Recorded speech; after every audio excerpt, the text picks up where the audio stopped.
Kisah bangsa kita berawal dari sini. Detik-detik menuju kebebasan bangsa. Seluruh jiwa dan raga telah diberikan sampai titik darah penghabisan. Meninggalkan keluarga dan kecintaannya hanya untuk kemerdekaan bangsa.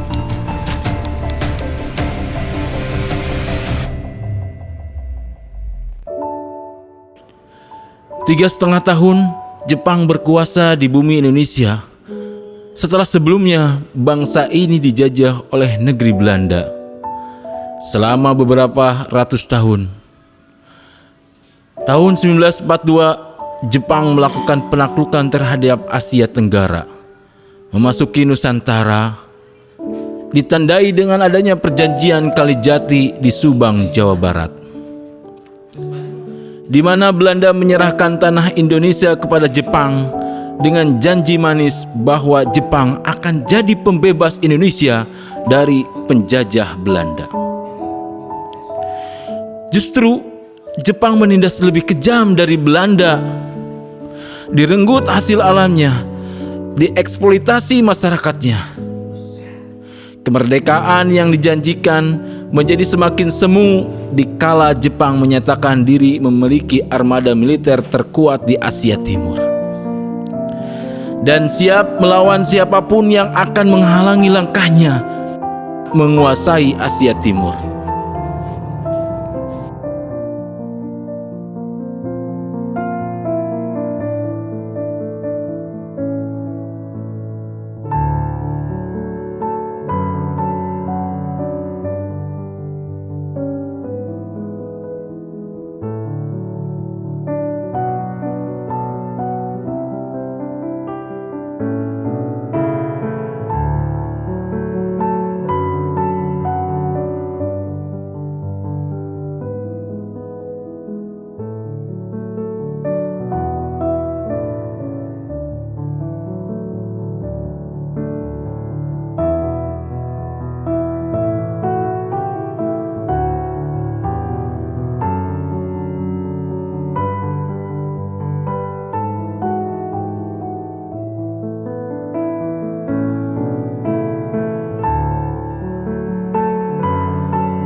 Namun, kedikdayaan akan berhadapan pula dengan kedikdayaan.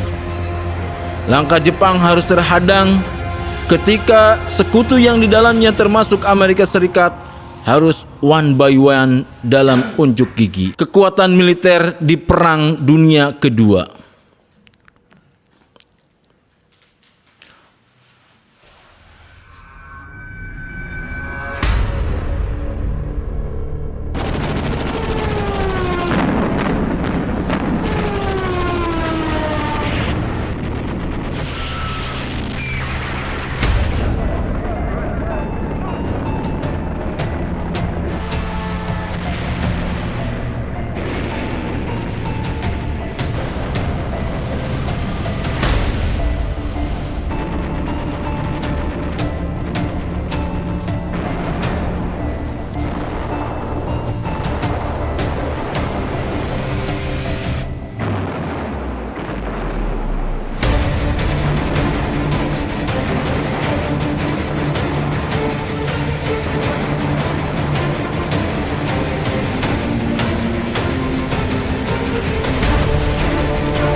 nasib Amerika Serikat yang menjadi saksi serangan mendadak Jepang.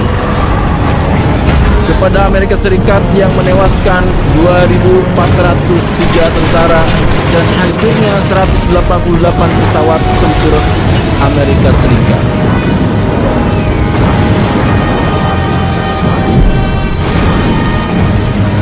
Apakah Amerika Serikat tinggal diam begitu saja? Tidak.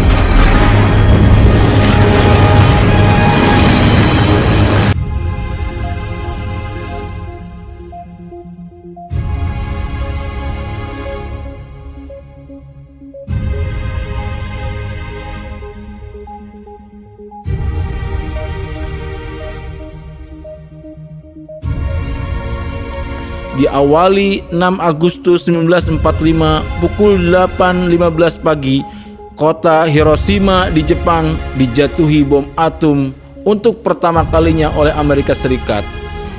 Ledakan-ledakan hebat yang bukan hanya secara fisik menghancurkan bangunan-bangunan megah Jepang saat itu, tapi juga mental Jepang sebagai negara adik kuasa di kawasan Asia Timur. Pasalnya, dalam peristiwa ini korban tewas dari militer Jepang sebanyak 2.000 jiwa dan masyarakat sipil sebanyak 146.000 jiwa. Belum selesai kesedihan pemerintah Jepang atas bom Hiroshima. Tepatnya 3 hari kemudian pada 9 Agustus 1945, kota Nagasaki menjadi sasaran kedua yang dijatuhi bom atom oleh Amerika Serikat. Kali ini korban tewas dari tentara Jepang sebanyak 80.000 jiwa dan masyarakat sipil sebanyak 246.000 jiwa. Hal ini membuat Jepang mengalami kekalahan beruntun di peperangan Pasifik melawan Amerika Serikat dan sekutu. Berita kekalahan Jepang tersebut langsung terdengar ke seluruh pelosok dunia.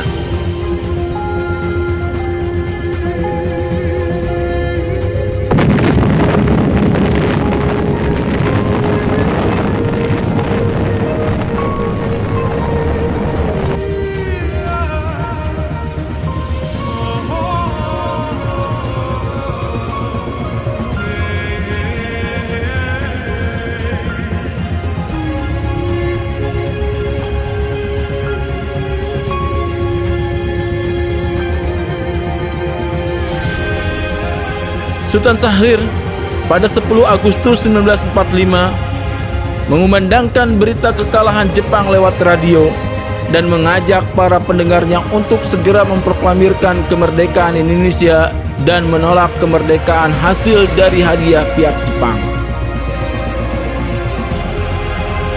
Sultan Syahrir adalah tokoh muda bangsa Indonesia yang sangat cerdas, ekstrovert, bersemangat dan aktif dalam berbagai kegiatan. Syahrir pernah dibuang ke Bupendigul dan Banda Neira bersama Bung Hatta oleh kolonial Belanda karena merupakan tokoh yang mampu mengerahkan dan menggerakkan kaum muda untuk melakukan pemberontakan. Kali ini, ajakan untuk segera memproklamirkan kemerdekaan menjadi hingar-bingar di kalangan para pejuang bangsa ini. Lalu, di mana posisi Bung Karno dan Bung Hatta yang saat itu dikenal sangat vokal pada kemerdekaan?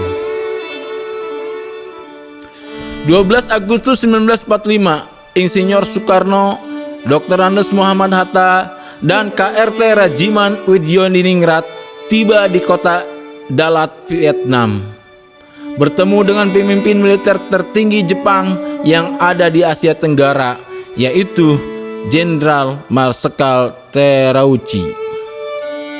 Mereka menjemput kemerdekaan yang dijanjikan oleh Jepang. Marsekal Terauchi hanya menyampaikan bahwa pemerintah Jepang telah memutuskan untuk memberikan kemerdekaan pada Indonesia. Hanya waktunya masih sedang dipersiapkan. 14 Agustus 1945, Insinyur Soekarno, Dr. Andes Muhammad Hatta, dan KRT Rajiman Widyodiningrat kembali ke tanah air dan langsung didesak oleh Sultan Syahrir untuk segera memproklamasikan kemerdekaan Indonesia karena menganggap hasil pertemuan di Dalat sebagai tipu muslihat Jepang untuk mengulur waktu kemerdekaan Indonesia. Akhirnya, 15 Agustus 1945, Jepang menyatakan secara resmi menyerah kepada Amerika Serikat dan sekutunya. Jepang menyerah tanpa syarat. Peristiwa ini mengakhiri Perang Dunia II setelah 4 tahun. Pertempuran antara Jepang dan Amerika Serikat berakibat kelumpuhan kondisi politik dan ekonomi di Jepang. Upacara penandatanganan menyerahnya Jepang dilakukan di atas kapal perang USS Missouri di Teluk Tokyo pada 2 September 1945. Penandatanganan dilakukan di hadapan perwakilan 9 negara sekutu dan disiarkan ke seluruh dunia. Dalam kondisi tersebut terjadi vacuum of power atau kekosongan kekuatan di Indonesia karena banyaknya tentara Jepang yang ditarik ke negaranya.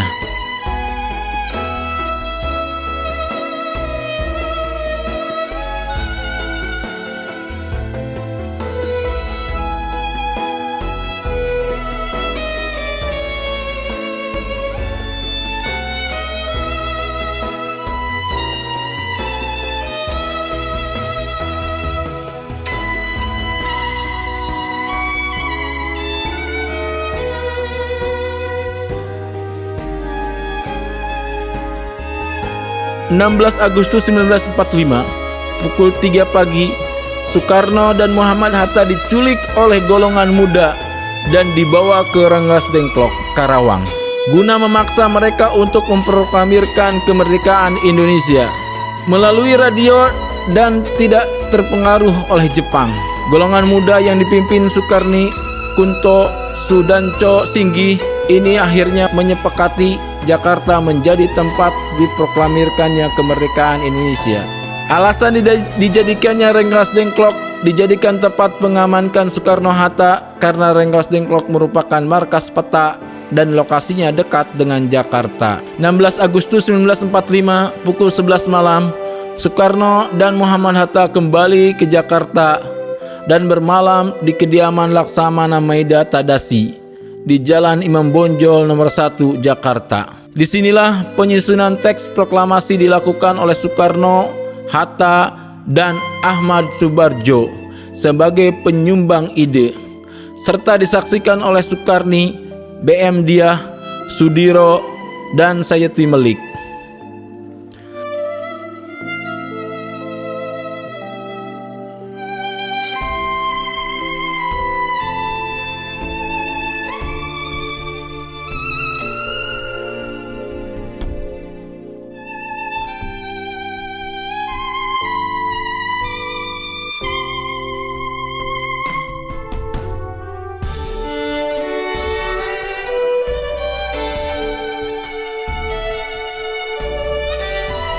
(17 Agustus 1945 pada pukul 2.00 hingga pukul 4 pagi dini hari, Soekarno bersama golongan muda dan golongan tua merundingkan pembacaan teks proklamasi. 17 Agustus 1945 pukul 10 pagi di kediaman Soekarno, Jalan Pegangsaan Timur 56, Soekarno mengumandangkan proklamasi kemerdekaan Indonesia dan disaksikan dan disambut dengan sukacita oleh seluruh rakyat Indonesia, merdeka dan terbebas dari segala bentuk penindasan dan penjajahan terhadap bangsa adalah salah satu hal yang dicita-citakan oleh rakyat Indonesia sejak lama.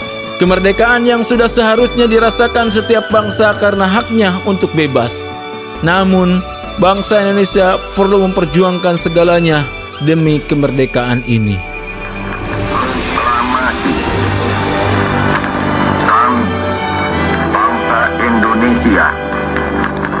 Dengan ini menyatakan kemerdekaan Indonesia. Hal-hal yang mengenai pemindahan kekuasaan dan lain-lain diselenggarakan dengan cara saksama dan dalam tempo yang sesingkat-singkatnya. Jakarta, 17 Agustus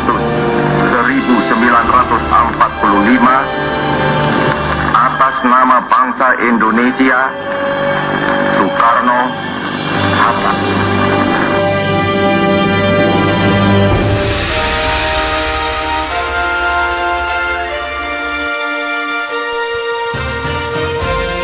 Proklamasi adalah tanda bahwa sebuah negara telah menyatakan kemerdekaannya. Namun, proklamasi bukanlah tanda bahwa negara tersebut telah benar-benar lepas dari bentuk penjajahan lainnya. Apakah perjuangan ini telah selesai? Tidak. Bung Karno pernah berkata, "Perjuanganku lebih mudah karena melawan penjajah, tapi perjuangan kalian akan lebih berat karena melawan saudara sendiri." Kita bukan lagi berjuang dengan bambu runcing, bukan dengan senapan, bukan lagi dengan darah yang bercucuran sebagaimana para pendiri bangsa ini. Tugas kita tentu lebih berat. Masalah kemanusiaan, masalah disintegrasi, korupsi, dan tentu saja keadilan yang sampai saat ini menjadi tugas berat kita sebagai pejuang penerus para pendiri bangsa. Kita dititipkan bukan hanya sebuah nama bernama Indonesia, tetapi juga tanahnya, airnya, hutannya, lautnya, alamnya mesti kita jaga dengan sepenuh hati.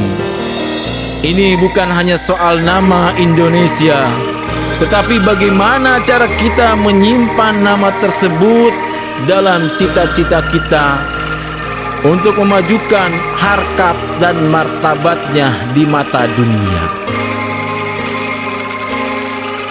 Ingat, majunya diri kita, majunya bangsa kita. Berjuang untuk Indonesia maju.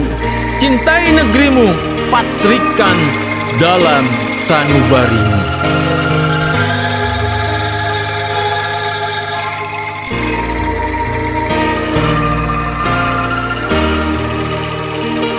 Tanah airku tidak kulupakan, kan terkenal selama hidupku. Biarpun saya pergi jauh, tidak akan hilang dari kalbu. Tanahku yang ku cintai,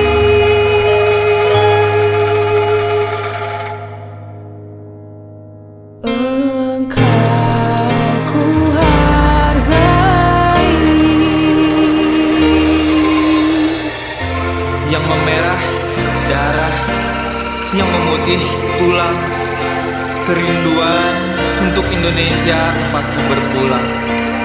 Sejati mengakar sejak saya lahir, semangat yang tak akan lekang hingga akhir.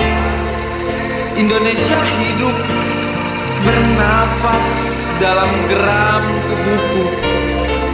Meski ke tanah seberang ku habisi waktu, tetap raga ini mengantar mimpi ibu pertiwi. Junjung nama baik, tinggi, tinggi. Walaupun